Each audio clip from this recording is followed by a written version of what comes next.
BRS के कारगुजार सदर के तारक रामाराव ने जीएचएमसी गवर्निंग काउंसिल के इजलास में हैदराबाद शहर को नजरअंदाज करने के कांग्रेस हुकूमत के रवैये को बेनकाब करने पर बीआरएस कॉरपोरेटर्स की गिरफ्तारी पर अपनी बरहमी का इजहार करते हुए कहा कि बीआरएस कॉरपोरेटर्स की गिरफ्तारी एक इंतहाई बदबख्ती है। केटीआर ने जीएचएमसी काउंसिल इजलास से बीआरएस कॉरपोरेटर्स को मार्शल्स के जरिए बाहर कर दिए जाने और इन्हें गिरफ्तार किए जाने पर अपनी शदीद रद्द-ए-अमल का इजहार करते हुए कहा कि अगर शहर के 1 करोड़ बाशिंदों की जानिब से ये सवाल पूछा जाए कि कांग्रेस हुकूमत जब से इख्तिदार में आई है हैदराबाद शहर को फंड्स फराहम नहीं कर रही हैं तो क्या इन्हें बाहर फेंक दिया जाएगा। केटीआर ने रेवंत रेड्डी से सवाल किया कि क्या आप पिछले साल मुख्तस बजट फंड्स को भी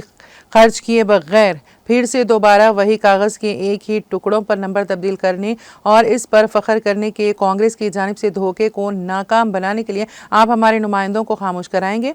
ये हुकूमत जीएचएमसी की नाअहली को कबूल करने के लिए भी तैयार नहीं है, जो सफाई, पीने के पानी और बिजली की फराहमी जैसी बुनियादी अवामी ज़रूरियात का भी सही तरीके से इंतज़ाम करने से कासिर हैं। केटीआर ने कहा कि वो हैदराबाद के अवाम की जामे तरक्की के लिए साबिक़ा हुकूमत के ज़रिए शुरू किए गए तमाम तरक्याती प्रोग्रामों की फौरी तकमील का मुतालबा कर रही हैं।